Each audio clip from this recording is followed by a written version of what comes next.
Now let's talk about SmackDown from October 31st, 2002, a Halloween show. It was, and they made sure to go out of their way to let you know it was a Halloween show because there was. This is the infamous Halloween show. It was right? on. It was on Shoot Halloween, so that's This is the definitive this is the definitive WWE Halloween episode ever, right? Yes. I think. I mean, especially because of all the the John Cena stuff mainly is like it's crazy. That was That's like the the first time they let from him. This. Yeah, that was the first time they really let him do that, right? Yeah, I mean, I can't. I mean, there was a whole bunch of stuff on the show. It's always surprising to me that is the thing that people remember the most. Was like there was only like 2 John Cena parts, and he wasn't even on the show. He was just in the backstage section. He didn't wrestle once. Yeah. Yeah, now watching it back, I was like, that wasn't really as big a deal. Like WWE makes it seem like, yeah, this was what made John Cena John Cena. I'm like, yeah, was it? Did they not see the Trick or Treat match with Dawn Marie and Tori Wilson? They missed that. Oh, yes, let's go, dude. By the way, just to let everyone know, this show did a 3.3. Oh, that's pretty good. Yeah, it's not as high as I would think, though, because I feel like this era of SmackDown was popping, and 3.3 is not too This is the SmackDown crazy. 6 era, dude. Yeah. Yeah, this is a big time for them. But, I mean, it took them a while to get going. I mean, this is also... as much as Halloween maybe isn't everyone's biggest holiday, it's still a holiday. So those holiday episodes sometimes take a little dive. Dude, Halloween rules, and I wish more places did. Like I feel like an AEW Halloween episode would rule. I think so too. Yeah. I mean, October's my favorite month of the year, man. This month goes crazy. 1, I start wearing a hoodie. 2, eat chocolate. 3, watch movies. I mean, what else could you want? Drink some beer. 4 pipe drops. Ding, ding. So we kicked this off. We had the SmackDown Halloween party. This was a cold open. They started right into this. They just said right into the back. Everybody's dressed up. They're all dressed up in costumes and stuff, except for some random people that weren't. There's a big bear in a cape. I don't know what that was. Dude, one of the first things they show on the show is Farouk dressed as a pimp yelling at some random lady that's dressed up as a maid or a waitress and says, you were a little short last night, so I want you to go out there and get that work. Yeah, I said, what? I don't know. Why is Farouk the Godfather? Pimpanos nationwide, baby. There was a bunch of people dressed up as. They had Funaki as Superman. What was here? I want to ask you this. Yeah. What was Chavo Guerrero dressed as? Oh my God! I wrote down Eddie is Zorro and Chavo is Chavo in a hat. Because that's what he was. I wrote Eddie is Zorro and Chavo is a Mexican man. That was like, okay. Well, at least he put on an outfit, right? I mean, he had a poncho on, I guess, yeah. But like the poncho even he wore to the ring. You're right. It's just his entrance gear. I don't. He just had a hat. Chavo had a hat. That's Chavo. Tajiri pops up. He's a disco dancer with an afro. He's Disco Inferno. How about that? Tajiri says, "Tonight I'm going to score." Cool. Yeah, he was really good this entire night, man. He was real horny too. Yeah, well, he's Tajiri. True. Shannon Moore is the devil. And don't you forget it. And that wasn't his costume. Stephanie McMahon is a sexy witch. She was a witch with her Johns all out. Yeah, and they made sure that you recognized that the entire night. She had like a cross in between them two. I'm like, damn. Yeah, Stephanie was a witch with a capital B. This was very much an era. This is very much a time in SmackDown where I feel like they were very much so exploiting Stephanie. Oh my God, dude! The end of the show. There's a very big part later that we will talk about more with. There is a crazy part. So Stephanie, as you said, she's a witch, and she says she's going to announce the main event. And she says in the main event is going to be someone that wears a mask 365 days out of the year. And then the first name she says after that is Brock Lesnar. Thanks, Brock. She said Brock Lesnar is going to go against Ray Mysterio here tonight. And it cuts to Ray Mysterio. And Ray Mysterio is just dressed up in his gear. Gonna dress up Ray. Yeah, that's how you didn't get the costume memo. Ray's just dressed up as Ray Mysterio. This is bullshit. Yo, he took a Jello shot at the end of the segment. He did. I was like, damn, we're getting crazy for the night. Ray He knew Mysterio what was don't play happening around. later. He knew what was happening. He said, he probably had a few of those. You damn right. Oh, thinking about it now, Lesnar did have an outfit that one time. He dressed up as Chavo that one time. He came out with his hat. That was not Halloween. That was a celebration. Do you think Lesnar knows what Halloween is? He's a fucking weird dude. He's got kids. Come on now. So it cuts to the intro, man. It's the beautiful people intro. Yes. Dude, this was so lit. The beautiful people. This shit rules, dude. I popped big for this, man. I forgot this is actually a theme. Yeah, I know that, like, it's tough because usually I'm like, damn, it's my life, my times. Like that intro, I usually say that's my favorite. But watching this and then like the opening of this, I'm like, damn, this might be better. I don't know. This is easily my favorite SmackDown intro. I do like the Here Comes the Pain one just because I fucking have seen it a million times. Yeah, they didn't even use the beautiful people for that long on SmackDown, but no, it rules. Oh my god, it's so good. It's the perfect intro because not only do they use it in the intro, they use it in the cold opens for the match titles, and it makes everything just the instrumental so much for it. better. Yeah, it rules. That was the SmackDown theme when they split the brands, right? Yeah, or if it wasn't, it was right after that. Yep. Okay, yeah, because maybe that's why because like you said, it wasn't. I don't think it was around too long until they switched it, but yeah, it shit rules. I was just gonna say the only thing I don't like is because I don't know if you guys remember, they used Beautiful People for Raw in like '97 before. I had no idea about that until way after. They only used it for like one or two shows. They didn't use it that long. Yeah, I don't think it lasted I think long. that like somebody secretly really liked this song and they just tried to like fit it in any chance they got. And like we're they gonna use throw it this for in music here. videos and shit. They just said, all right, put this in when we can. Oh, it fucking rules. I mean, It's such a good rules. song for wrestling though. Yeah. It's like the perfect song. That and Limp Bizkit, of course. Limp Bizkit. WWE's favorite band. So they also add fuck SummerSlam, fuck WWE, Fred Durst out. They even added a pumpkin to the intro with this. I don't know if you said the glass breaks and there's a pumpkin on the glass. And the pumpkin, they had it like in the Minitron, and it would look up and down and then left and right. Thank you, Pumpkin Man. This actually was really cool because it cuts to the crowd and the crowd's all dressed up and stuff, which like even for Halloween shows now, they don't even do that. No, I kind of loved cool. it. There was a lot of people dressed up too. Yeah, we posted like the same pictures. I was looking through like every one of these. I was looking through. I was like, oh my god, we saw the same people with all the same thing. The fucking goblin guy. So they had a bunch of those fuckers. So there's a guy in a haunted mask from Goosebumps, which that was the very first guy I saw. I was like, damn. And they went back. Me too. They went back to this guy a few times, but they went back to this guy that was wearing like a twisted metal mask and like a bathrobe 100 times during the show. I think they also showed this guy that was the Hurricane in the front row a bunch too. Yeah. Oh, they showed the Hurricane, Trish Stratus, and The Rock. That Rock one was amazing. It was really crazy. I was very blown away by that one. I was like, what is Dwayne doing in the front row? What the hell? Also, they had a guy dressed up as Jason the Terrible. Yeah, that's true. Actually, I think it was just fucking Jason the Terrible. I think that hell? Heyman was just booking wing guys for plants. Was Luther there? Dude, I don't know. We could fucking find him probably. Yeah, we should ask. There was also also going blah. Oh yeah, I think we probably would have saw him actually. Never mind. Yeah, He probably wasn't there. Even under costume. Point at His costume is Japanese deathmatch legend Luther. That should be my costume. There was also a Rasta Ultimate Warrior. I was fucking so confused. That's true.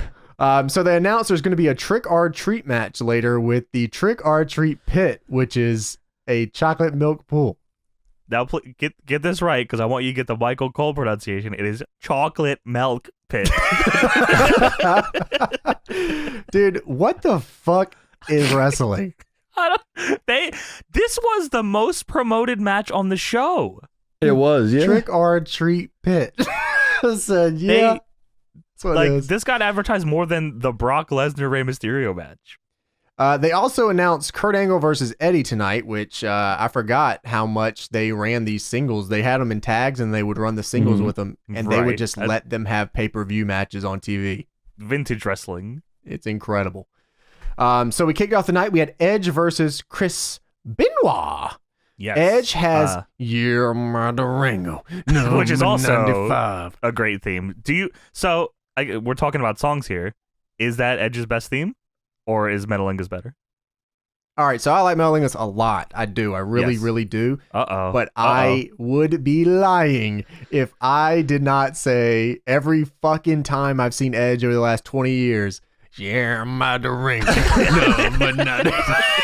So that wins for me, I think. I feel like I might be a Metalingus guy, but I'm not. I love that song. Tony, you got to be the I want to say Metalingus for sure. Really? There you go. Really? But I always do meme the In My Durango because I think it's hilarious. I mean, so. That's the only thing that every time I see this guy, you're my Durango. That's you don't think On This Day? No, I think you're my Durango. I just always think you know me. You think you know me. Yeah, that's true too. Sorry, you But did anybody else the Edge intro give him a seizure a little bit? Those lights were a little crazy. Fucked. Yeah, this was like a little much. This was peak Edge to me. When I think of Edge, this is who I think of right here. This guy with these tights with that song. Did you have an Edge Army shirt? I had a shirt that said "Women Want Edge." WWE. Oh, you brought that sign? WWE, women want Edge. No, I got a shirt that says "Women Want Edge, fish fear me." I knew you were gonna fucking say that. I hate you. That's not. We're not doing anything with that. Stop saying it. Edge wants me, fish fear me. We're not doing a fish fear me anything. Edge wants me. We're not starting a rivalry with the fish. No. The Edge with the fucking man, he was gorgeous at this time. This was like crazy. The women were wanting Edge in this match. You can hear it in the crowd. The fish were fearing him. Oh, the fish were not fearing Tony. him. The fish had no input. Right. The fish were going crazy. I asked and I There's looked. no fish. I thought about it and I looked. Yeah, see the fish. Which fish? The speckled trout were going crazy for Edge. The only fish you're talking about is a mutated freak fish because you're such a big ass piece of trash. Oh. Speaking of Edge, they cut to the announcers and Taz is holding a WWE magazine with Edge on. He says, "Look at his Cole." Thanks, dude, yeah, Taz. the magazine ruled. It had a little headline that said, Edge "Shut the fuck up." It didn't say that. It didn't say women want me, fish fear me. And then Edge comes out and grabs a magazine and he does the grind like Sable when she had the magazine. I don't think Edge has mentioned fish in anything ever. Women want Edge, Fish fear Edge. Yeah, my Durango. Also, Benoit is half of the tag champions, as we were saying earlier. He's teamed with Kurt Angle, tag team champion. Taz says the Edge Army digs Edge. Any relation to the? Oh my God. Okay, I have to talk about this now. I'm gonna forget. Edge said the first thing he ever learned in wrestling was from Luther. I saw that headline. I was like, what the fuck? So Benoit and Edge ended up working this match, and they worked a very 2000s WWE match right here. Yeah. It was very much, we're going to work through the first couple of commercials where we do literally nothing, and then we'll kick it up when we get to the last seg, which is just how every match was worked around this point. See, I felt that more about the Angle Eddie match than I did this match. I thought they were beating the shit out of each other in this one. Oh, okay. Well, wow, we have the exact opposite. Yeah. Yeah. Oh, you thought so? Okay, fair enough. Yeah, but no, I mean, I definitely wrote that down for Eddie and Kurt later. I wrote the same thing, but no, Eddie and Kurt were beating the fucking living shit out of each other. Fucking, I specifically one spot where Angle gets dumped pretty much on his head. I do remember. I mean, even from the very beginning. Yeah, we'll talk about that when we get there. But yeah, okay. Benoit and Edge still were working pretty stiff too. I agree with you there. Edge started bleeding from his nose at one point too. And maybe that's what I was thinking because Benoit's mouth was busted open. Edge had like a laceration like under his eye and his mouth was bleeding. Yeah. I mean, they definitely weren't pulling, Yeah. But I think that Eddie and Kurt, just because I think Eddie and Kurt, I mean, Edge was good at this point, but I don't think he was Eddie and Kurt at this point. No, sure, of course not. No. At one point, Benoit pulled some of Edge's hair out, and when Edge went to reverse the facebuster off the top and hit him with it, you can see Benoit just rolling around in Edge's hair. I thought that was fucking insane. They also talk about Taz on commentary says WWE has signed Scott Steiner, and there's a current bidding war between Raw and SmackDown, which just reminded me how cool Raw and SmackDown bidding against each other and just being against each other in general was. Yeah, that reminds was me really of the video game, right? Yeah. Video game all the time. Oh, absolutely. One of the big segments later on has to do with Scott Steiner too, and then it somehow turns into a sexual assault. We'll talk about it later. It is fucking pretty WWE. fucking weird. Yeah. Also, during the entrances, I just want to go back to real quick. For the Halloween themed show, they had like orange like nameplates. Looked real cool. Oh yeah, for the pumpkin. Yeah. The pumpkin face took over everything. He's looking around. He's seeing. The aesthetic during this time is real untouchable. The silver, and it just looks so sick. The silver apron, SmackDown rules. Yeah, absolutely. Yeah, it's awesome. So we get towards the end here. Benoit gets the crossface in, but Kurt Angle comes out because him and Benoit might be tag champions, but God, they fucking hate each other. Yeah, fuck him. That was like the whole SmackDown 6 thing going on here was they would team with these guys and they don't like each other, and then they end up turning on each other. You're right. They did that with like all of them. Yeah, that's I know they did it what with they Brock did. and Kurt. I'm pretty sure they did it with Brock and Benoit too. They definitely did it with Edge and Benoit as well. Yeah, that was their whole booking philosophy was we'll just work these guys in and out of singles and tag, and we'll just literally build the whole show around it. It worked. So Angle comes out and he pulls Benoit out because, like I said, they just don't like each other. When they're out there talking to each other, Edge ends up baseball sliding Benoit into Angle. Then he dives on Angle. Then Benoit ends up getting back in the ring. Edge spears him, and he wins. And in terms of Edge spears, I thought this was one of the better looking ones. Mm-hmm. Oh yeah, he was definitely still giving him at this point. At some point during his career, yeah, he just kind of laid on him. I called I knew Edge was setting up for the spear. I was like, here comes the crossface. And there it was. He caught him with the crossface, locked it in, they were rolling around. It's a good reversal, man. It is a good reversal. I like this match though. Yeah, I definitely thought it was a good way to start the show for sure. So after that, we go back to the SmackDown Halloween party. And this is the first time that we see John Cena in the evening. John Cena dressed as Vanilla Ice doing a rap to some old woman. I don't know who the hell it even was. Who the hell was that? I don't know. I really don't. Also, Chuck Palumbo was representing the full-blooded Native Americans. I did see that. He turned his back on the Italians, bro. Son of a bitch. We knew you were fake, Chuck Palumbo. Billy Kidman was dressed up as Phantom of the Opera. Yes. Tori Wilson was dressed up as Camille from NWA Power. I don't think is that right? I don't think so. Well, I mean, it's better than whatever they said later in the evening. I think Michael Cole said she was dressed up as like a slut or something. Dominatrix. Yeah, it was real weird. She likes to fuck and beat up you. Cool, thank you, Michael Cole. Okay, thanks. So yeah, John Cena spit rhymes here. I actually wrote down what he said. Do you want me to? I was hoping you would because I wanted to, but I was like, this feels like something James would do, and I'm glad you did. Yeah, I did absolutely do it. Okay, so he started off with Vanilla Ice. He said, all right, stop, collaborate, and listen. And he said, Ice is back with a new proposition. Ooh. Your position is that of a failure. I'm going to nail you to Jamie Noble's trailer. And then I dare you to run around and cause a scare, give people the shakes, and make them change their underwear. I'm on top. It's my fault that you're under there. You own a bear. Have Baldo shave his back hair. I'm fast. I gotta go. It's been a blast. Came out the locker room, stole Ray Mysterio's mask.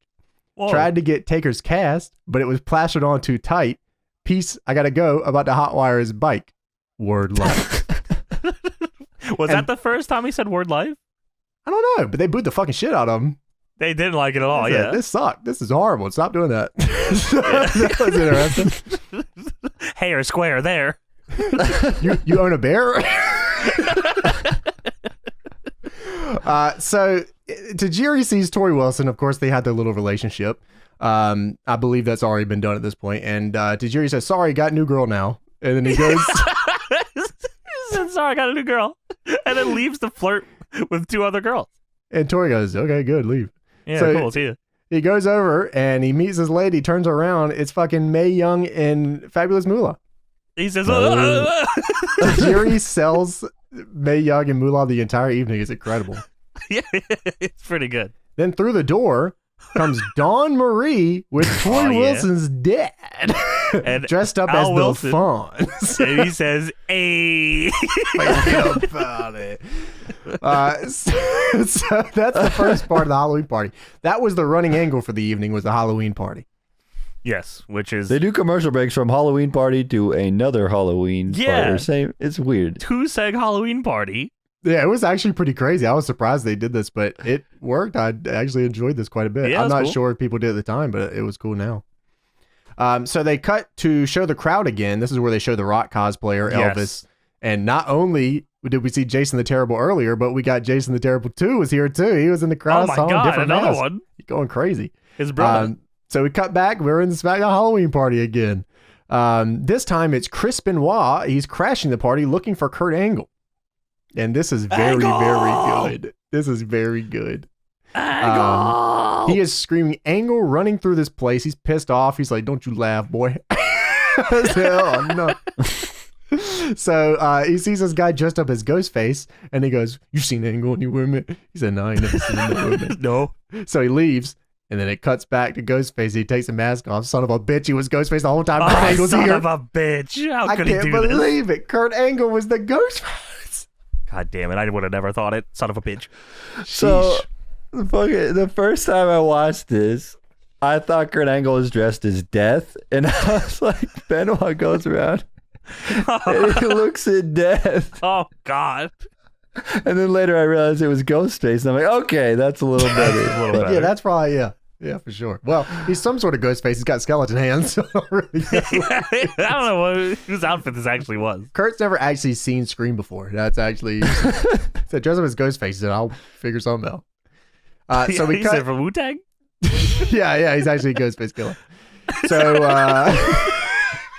we cut to Brock Lesnar and Paulie's segment backstage. Brock's walking down the hallway. Some guy dressed up as, I put down question mark, says A caveman, I guess. Yeah, I don't know what the fuck this was. He was dressed up in some sort of weird outfit. It looked like Some it was a sick freak suit. outfit. The guy asked Brock, who is he going to be? Yeah, which first off, I don't even know why this guy's talking to Brock backstage. Leave Brock alone. And Brock says, I'm the WWE champion. That's a shitty outfit, Brock. No one wants to be WWE champion for Halloween. Brock sits down next to Paul Heyman in this little shitty, horrible looking locker room, by the way. This shit's a disaster. I hope this isn't Brock's locker room. This shit was fucked. Well, Brock is still early on in his career, so it makes sense. He sits down next to Heyman, and he is so fucking big. This guy is gigantic. It's insane. Yeah, he is actually incredibly big. He it's actually crazy looking at him later on in the evening with the Big Show, because Big Show dwarfs this guy. He does, yeah. And they both look ridiculous haircut-wise. Yeah, but at least Brock still looked like a human being at this point.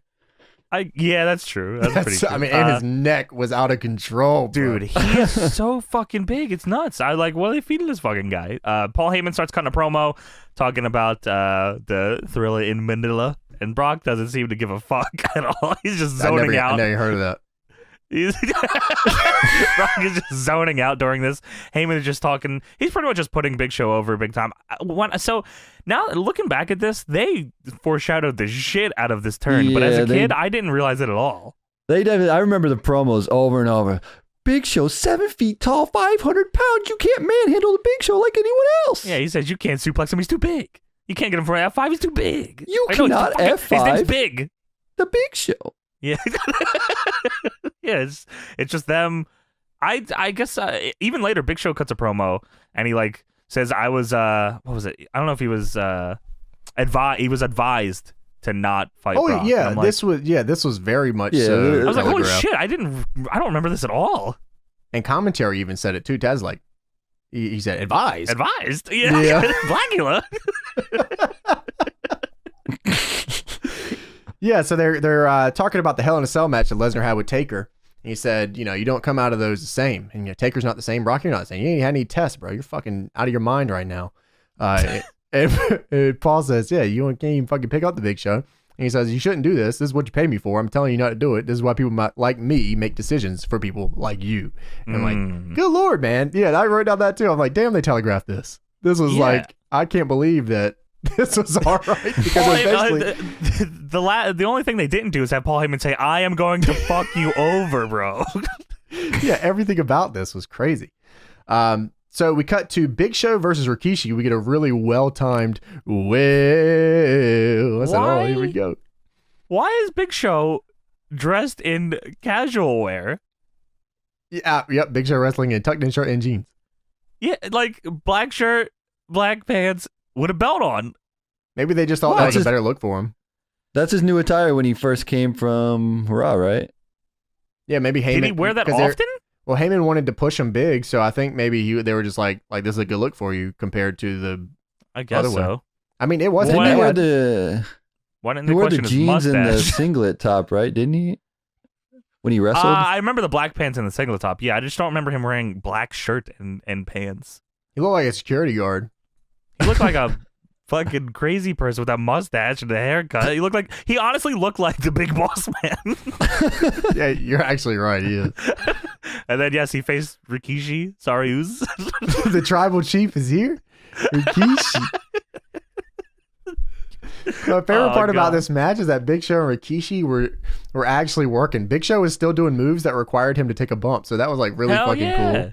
He was doing like elbow drops and stuff. I said, "Wow, my God, look at him! He's going crazy." Michael Cole in commentary was talking about, I guess I don't know if this is the previous week. I think it was where Big Show. He said Big Show threw Undertaker off the ramp like a sack of potatoes. That was his pronunciation, potatoes. Rikishi did the Rikishi bump off one of the clotheslines that Big Show threw. I wrote Big Show clothesline Rikishi bump. Yep. It's his bump. You do it. Whatever. It's cool. Yeah, no, that's the Tribal Chief's bump for sure. So Big Show exposed the middle turnbuckle in this match, then threw Rikishi into it using his ass cheeks against him. The ass cheeks hit the buckle so hard, and then he hit him with a squisher, and it was all over for Rikishi after that. Big Show lifted him up with one arm and did a running power slam, by the way. That looked crazy. Yeah, they put that over big, too. It looked cool. Yeah, it did. Big Show then beat him with the choke slam. Said, see you. Yes. So Big Show and Brock have a segment next where Big Show cuts a promo. This is literally right after the match. Big Show doesn't leave the ring. Yeah, he cuts his promo at the end of this match, and then goes to commercial, and then he comes back, and he's still cutting the promo. Yes, yeah, that's... I wrote down here that this dragged on forever.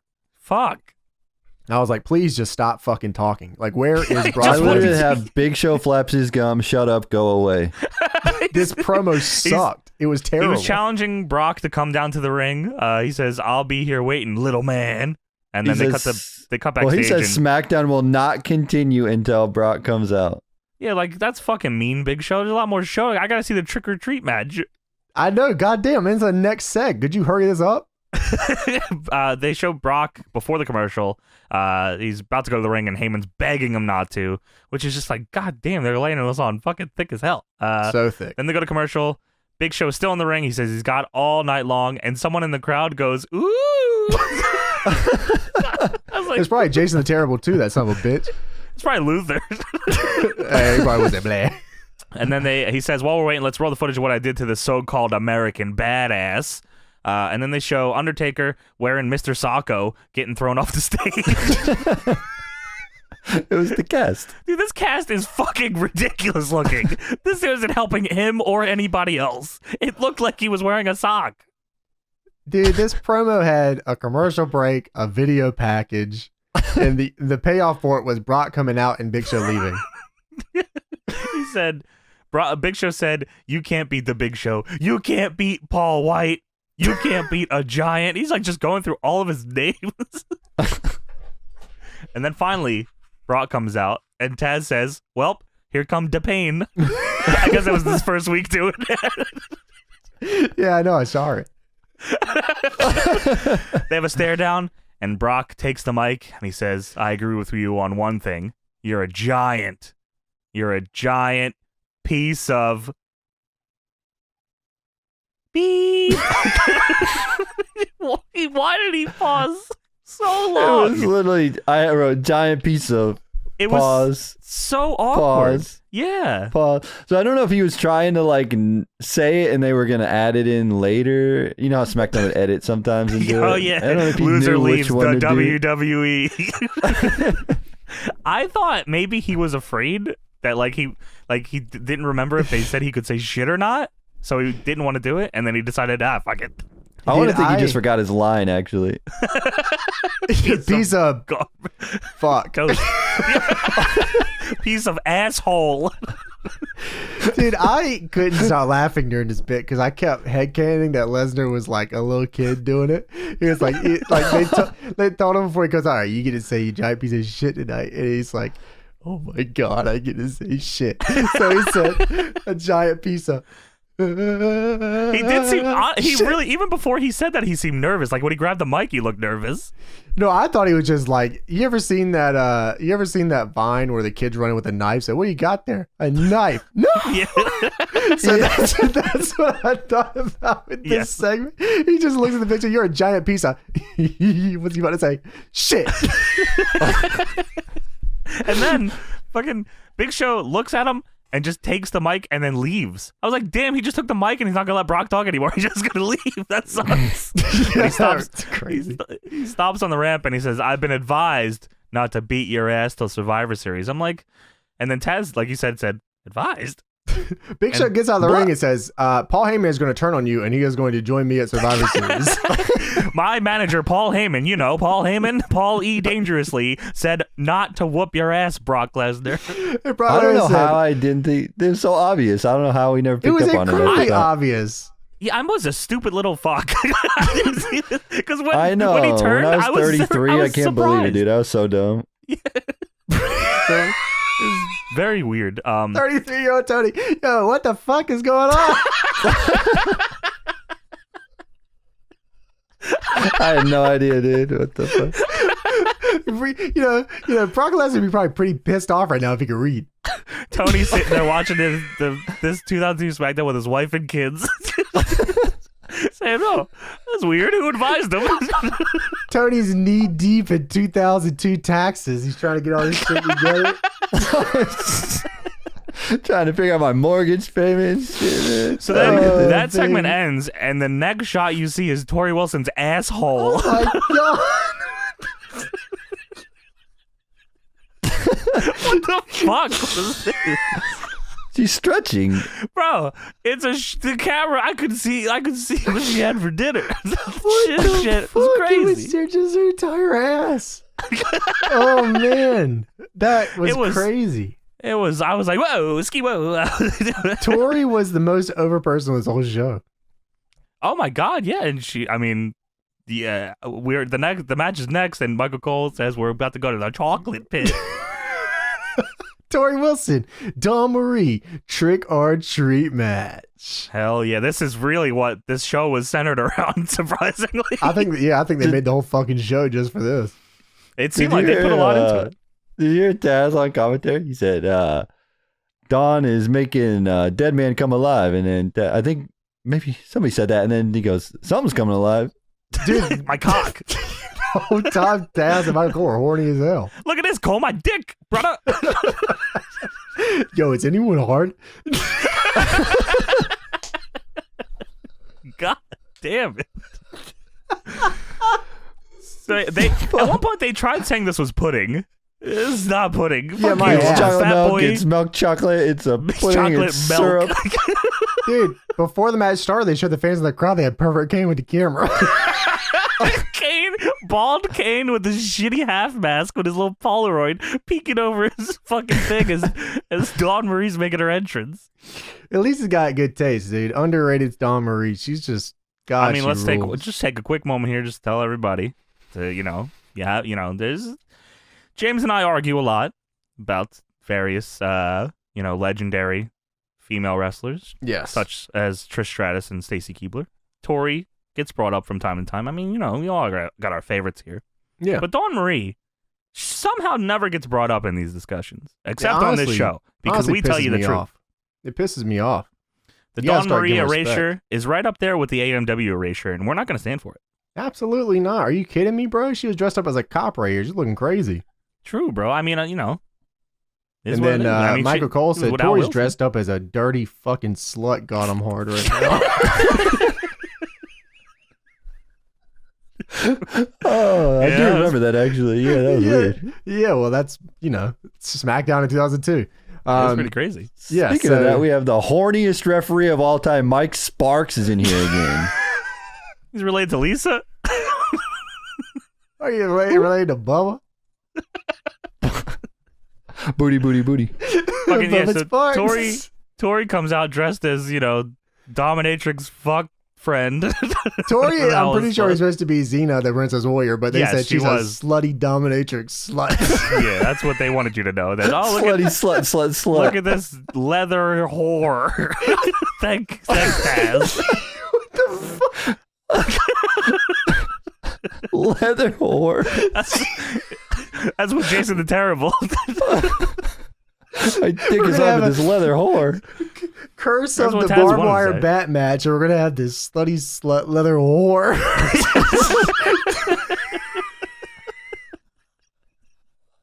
Chocolate. Oh. Versus Jason the Terrible. Honestly, we should have leather whore on DPW. Don't feel that. I think so too. Please just call me that on commentary when I come out. Just make my entrance. Just go, look at this fucking slut. This slutty slut. Look at this dirty bitch leather whore. Just out here wanting to fuck. Oh my god. Fuck. So Tori walks up and Dawn. They both. There's a table of cakes here. You okay? No, I'm great. Keep going. All right, just going. don't throw your shoulder Table out, of please. cakes. Table of Oh. cakes. Table of cakes. There's table of cakes here, and they both just start seductively licking their fingers after go fucking walk up and put your finger in cake, you fucking assholes. They don't even- both That's put what their you do. fingers in these cakes That's and how start you eat licking cake, their right? fingers. Get Yeah. the fuck out of here with this. They don't even want to fight. They just want to eat. They're being forced to fight. It's bullshit, honestly. But Tori, throws the first cake, throws it at Dawn Marie's face, and then spear into the chocolate. And Taz is calling spots here. Nice single He's got- leg by Tori. He says, "Oh, look at the armbar, Fujiwara armbar." And also, I don't know if you noticed, but Taz calls her, says her name as if it's one name, Dawn Marie. Just says, "Oh, that's a good move by Dawn Marie." Yeah, he's a good commentator. I like him a lot, actually. The ref, of course, gets pulled into the chocolate milk Mike pit. Sparks, that horny bastard. Mike, that piece of trash. They fucking do the cat fight spot. They roll over the referee and all that. Everyone's He all got rolled over horny. last time in the cat fight spot. Is that the same one? It's Mike Sparks. Oh That's why my I brought God. him up. He was the one that got rolled over. Michael Cole says chocolate milk or milk chocolate. Then Oh, Tori busts out man. his suplex, and then they both start doing these chops that sound so loud because they're just doused in chocolate milk. More milk chocolate. And Tori hits 2 chops on Dawn Marie. She falls out of the chocolate milk pit and pins her. I didn't know this was Falls Count Anywhere. I think we should go back on this and figure out this bullshit because I didn't remember this being a Falls Count Anywhere match. Taz said this is a stiff match. My cock's hard, brother.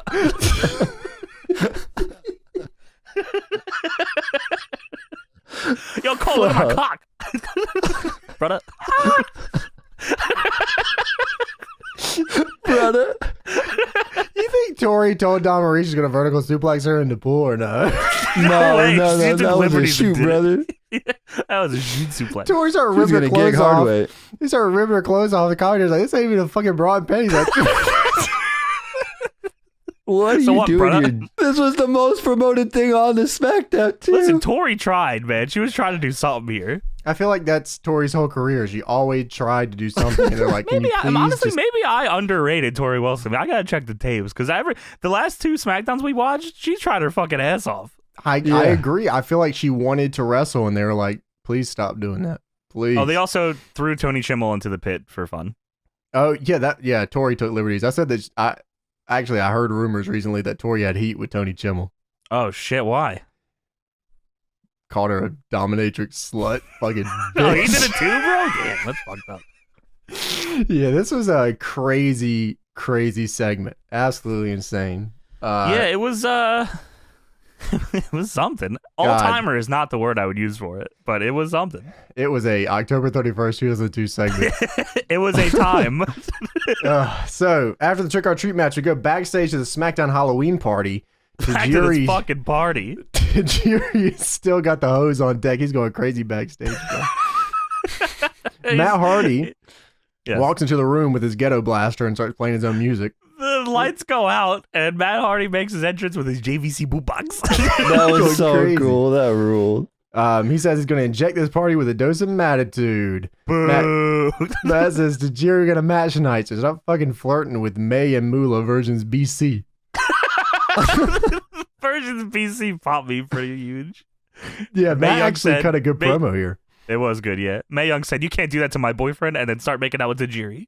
Tajiri sold the kiss, bro.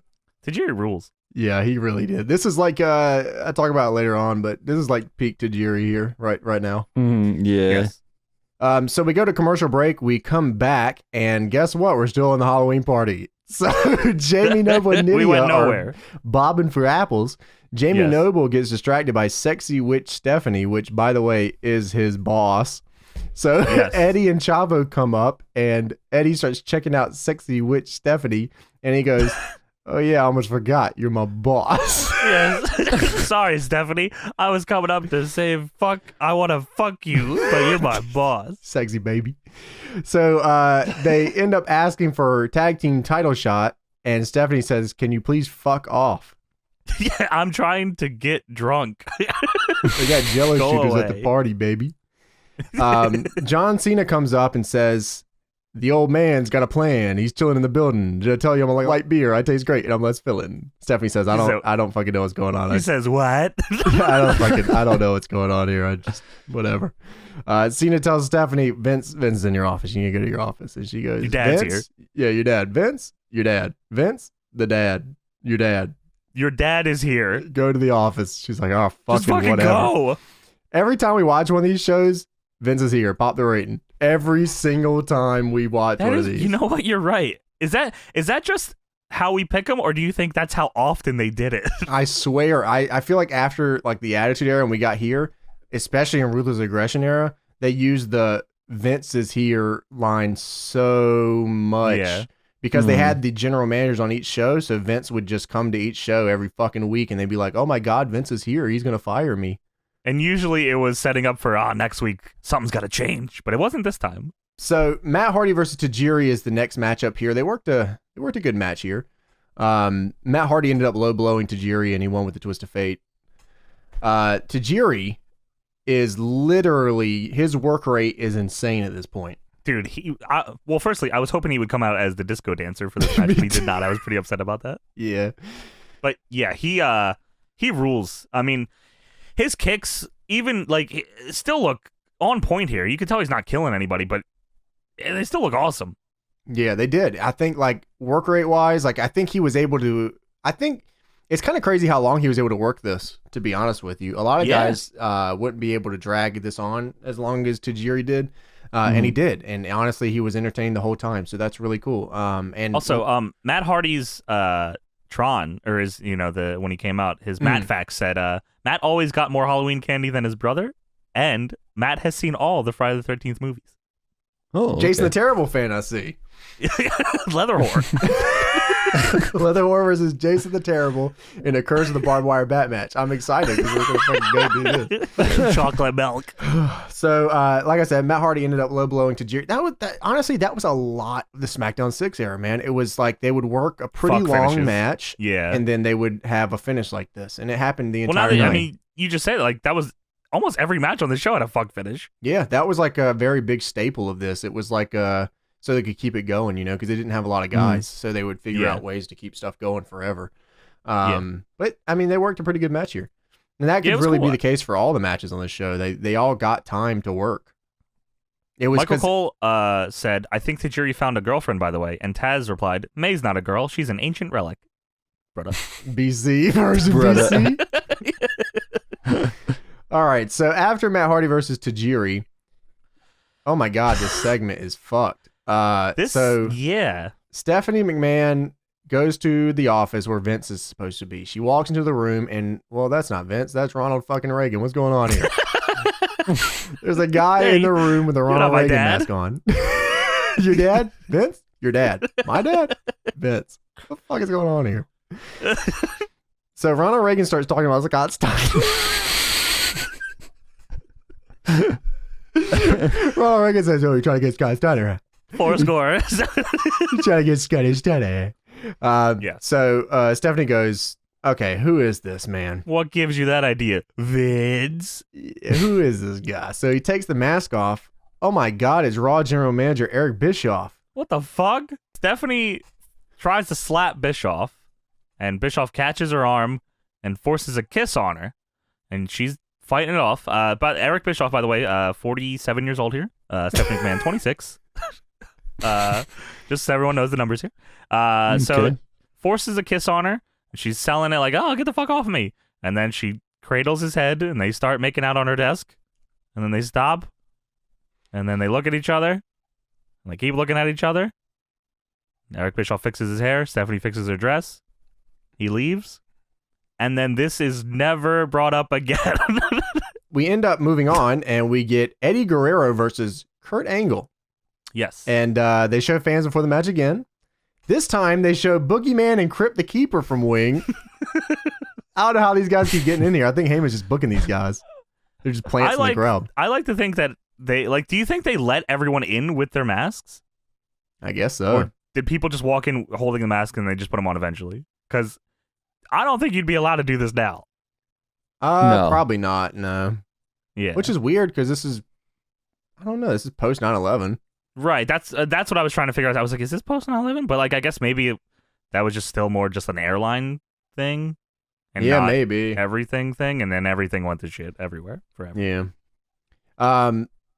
But like I said earlier with this match, I had the complete opposite of what you thought. So I wrote here, I think I praised this match for like a paragraph. Like, watching these guys work and then watching everyone else on the card work is like night and day. Not that like the other guys were having bad matches, because they weren't. Like I said, the rest of them were good. But like, even from the very start, these guys made like, even like the establishment at the beginning mean something. Like even just the hip tosses at the beginning where they were like putting extra oomph on it. You know, there was just the intensity from this match from the very start was just crazy. I think they work very well together, and their stuff is very like tight. There's no like holes in any of their stuff. But to me, which like you said is the opposite of how I felt. I thought this match had more like of the, like, I felt there was at least 5 whole minutes where I felt they were just laying on each other and just grinding it out, like that kind of stuff that we've talked about before. That I'm like, damn, this is like this is the SmackDown 6 style sometimes, where it just, you know, they do a ton of matches together, and sometimes you just grind each other out for a while. Usually, I feel like it was more of a SmackDown thing than a Raw thing. Well, when they got time on TV is that's how they would do it. Like this match was, I think this match was the longest match on the card. If this would have opened, I might have felt different about it. Maybe just because it was the fatigue of the trick or treat match. and you just saw Stephen Bishop. I was already all freaked out. I mean, there was a lot of crazy shit, and like fucking Angle got dropped like on his head at one point. There was a released German suplex by Kurt that looked pretty crazy. This was solid stuff. I'm not to take anything away from it. I did enjoy it, but they worked this fucking match. I mean, like, it was like, I wrote down that I want to go back and study this a few times, because like even just the basic stuff that they did, like when you said he dropped him on his head, like the way that they got into it was amazing. He did like a drop toe hold into the middle turnbuckle. So Kurt got staggered off that, backed up, and Eddie grabbed him into a backdrop driver, and Kurt sold it like he fucking died. And it was a great 2 count. Yeah, it was awesome. It was a really, really good match. But the match did start pretty good too, because Kurt got this double leg on Eddie, and he didn't take him down. He like double-legged Eddie, held him in the air for like 5 seconds, and then just threw him. It was like, the intensity was off the charts. It was like, I was like, damn, damn, they might have heat or something, but it's just like, that's just how they work. You know, that's just fucking I think I'm going to go work. back and study Chavo's part of this match. Oh, yeah. 5 seconds he got there. Yeah, they did work a lot of rest holds here where Eddie would sit on him or Kurt would sit on him. But that's just the 2000s WWE stuff. Every match was like that. My favorite part of this was like, I'm sure that they absolutely didn't need to work like this, but they worked like a pay-per-view style match in front of a bunch of fucking drunk guys in Halloween masks. You know, just Jason Terrible. Just because Kurt and Eddie are just the best, you know. It's crazy they gave it away on TV. Like, it's such a good match. Yeah, it really is. Eddie even brought out the Lasso from El Paso. Yeah, that did look pretty good. Was this Heyman booking at this time? Yes, this was Heyman head booking. Well, that makes a lot of sense. I mean, he fucking knows what, I'm trying to remember everyone that was on the SmackDown 6 team. I know Lagana was on the team at this point. It was Lagana, Heyman. It wasn't Brian Goritz, was it? Or was he on maybe Raw? there was definitely one guy that I don't remember the name of. That that might be him. I can't remember if Brother Love was helping out or not.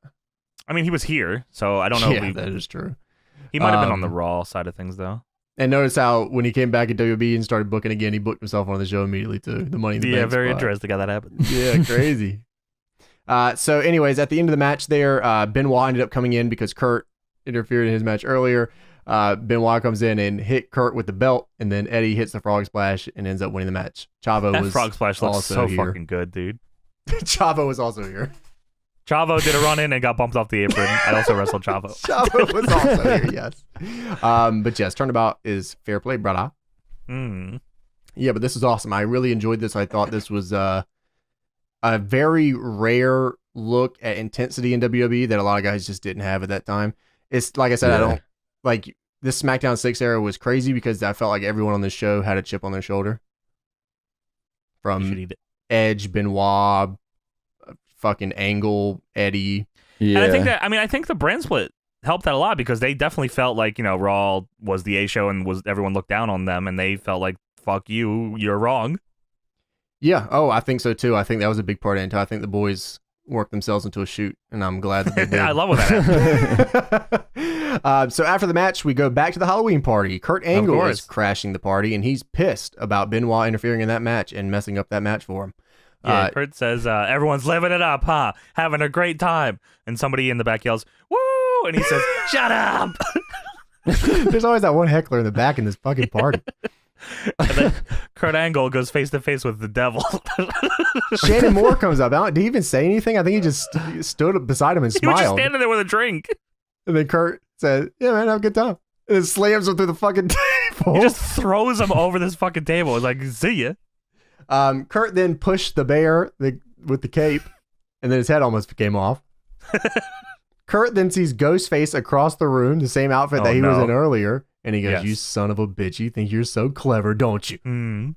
He rips the mask off. It's Brother Love. Looking like a bitch. So then Benoit locks him the crossface after attacking Kurt Angle from behind. Hey, I'm here.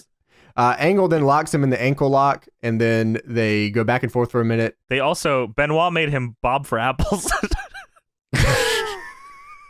He loves that shit. Benoit takes an angle slam through the table. There's this little table set up, and as he takes the angle slam from Kurt, he hits him in the head with a bottle, and they both go down. Nuts! This was so nuts. It was pretty fucking great looking. Like he smashes this is like the most real brawl you could see. Like they're going at it here. Because you see Kurt sells getting hit with a bottle, but it's still he's enough through the motion of the angle slam that Benoit goes through the table and the pretzels. That was so awesome. Like it just looked so cool. It did. Yeah, and Benoit fucking ate that table. I thought at first when they came up, I didn't see the bottle, so I was like, did they just hit the lamp? And then he just it did look like he hit the lamp, yeah. Yeah, but this was good. So after that, we move on to the main event of the evening, which is Brock Lesnar versus Ray Mysterio. Mm-hmm. Ray Mysterio, this is how I remember Ray Mysterio also, coming from the floor and doing all the gimmicks and stuff. This is how I remember him. I like this theme more than Booyaka. I do too. This was definitive Ray for me right Sure. Here. Yeah, I mean, that's, this is, dude, I can't imagine how much fucking money this guy was making in royalties during this time of year. Holy shit, there was so many Ray Mysterio masks in the crowd. Oh, yeah, you're right. It's insane. And they were, what was cool about this era too is that anyone could have been in the main event, which was really nice. Mysterio used his speed early on to kind of just fuck around with Brock. He just kind of ran around him. Yeah, Brock was going for how he jumps on the apron, and Rey Mysterio slid through his legs, then slid back in the ring and was sliding all around, going through the ring post and all. It's crazy. And then at one point, he hits Brock with a seated senton from the top to the floor, which was what the fuck? This is crazy. This just shows how Ray was still Ray. Brock no-sold it, by the way. Yeah, Brock stood up immediately. Yes. Balls in his face, and Brock got up and was pissed. Brock then caught Ray in a powerbomb and just swung him at the ring post. It was crazy looking. Ray's like mid 2000s WWE run was him doing something and then getting slammed into the turnbuckle. Which was, it worked. It looked cool as hell. Brock had Ray in a backbreaker, and he said, "Come on, you little bitch." So Brock was just firing off swear words on this show. Hey man, Brock was fucking. I mean, this dude was young. He was beefed. He was top of the world. He made Steve Austin quit. I mean, there's a lot of good stuff going on here. What? Oh, Stone Cold ain't quitting over nobody. Take his ball and go home. So Brock ends up beating. He beats out Ray Mysterio for a minute. Ray starts hitting some sweet comebacks. He has a 619 to the stomach that was pretty dope, and then he hit a couple of kicks, and he gets him down for the 619. But as he's about to hit the 619, Big Show's here, baby. Big Show catches Ray. He snatches him mid 619. He's on the outside. He just grabs his entire body and lifts him up and throws him into the crowd. That was. I feel like I've seen him throw the crowd quite a bit. He throws him into like the 6th row. It looked crazy. It really I loved did. it. I was like, holy fuck. Yeah, Ray had a lot of fun spots where he got his ass kicked. There was the one where he got launched to the crowd here. There's the one where he got attached to the gurney and then slapped up against the turnbuckle post. That's an all-time. That's an all-timer, yes. There's the one where Great Khali took his head and squished him like a grape. The gurney one is like it's a crazy visual as it is because like it was Big Show, right? He had him on the gurney. Yeah. Tied to it, and he swings it at the ring post, and he hits the ring post with the back of the gurney, but he drops it, so Ray lands right on his fucking head. That sucked. That was the worst bump I've seen in quite a bit of time. Other than the time they got his head squished like a grape. That was pretty horrible, and then he died. Yeah, that was a shoot. So Big Show, of course, after just tossing Ray into space, goes to beat up Brock Lesnar. He goes to chokeslam him through the announce table, but he loses his grip midway through. I think Brock jumped way higher than he assumed. That's what I thought it was too. I thought he just jumped fucking too high. Because Lesnar is just a freak of nature. So he loses his grip, but he ends up catching him anyways, which looked really cool, and just tosses his ass through the table anyways. The awkward part of it was Brock trying to, brace for impact, and he's staring behind him to figure out where he's landing, as Big Show's just holding him in the air. I was surprised that they even salvaged the spot, to be honest. I was like, oh shit, this is going to suck. And then it ended up looking all right. It was cool. Then they put over Big Show for like 5 minutes. There was like 5 minutes left in the show, and they're like, Big Show's the best ever. I love this motherfucking guy. Big Show's going to win it all. Big Show's too big. Big Show's too big. They kept saying that on commentary. Big Show's too big. His name is Big Show. I know he's big. Yeah, well, they were really putting over when he picks his ass up and just fucking tosses him. Then the last 2 minutes of the show is Big Show screaming, signaling for the title, saying, "Give me the belt! Give me the belt!" And then they show the replays, and then he gets on the stage, and he 5 times in a row, I swear, he says, "It's all mine! It's all mine!" Just fucking screaming it like a maniac. Hit my fucking music. Somebody hit my fucking music. Yep, so great. That was the Halloween episode. There's no more going back to the party anymore. The party's fucking over. Everybody go home. Damn it. That was SmackDown, October 31st, 2002.